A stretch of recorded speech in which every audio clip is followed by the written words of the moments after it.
Hey everybody, and welcome back, and today we will be discussing about how to download free antivirus for Windows 11. Now let's just begin. So the very first place is going to be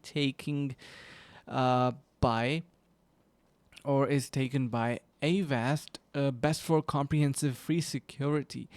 Now what we're going to be doing here is, if you want to activate your antivirus without installing any kind of software, then I highly recommend you go with Microsoft Defender itself. You can find it in your Windows 10 or Windows 11 settings. I highly recommend you upgrade to Windows 11 because most of the support for Windows 10 is now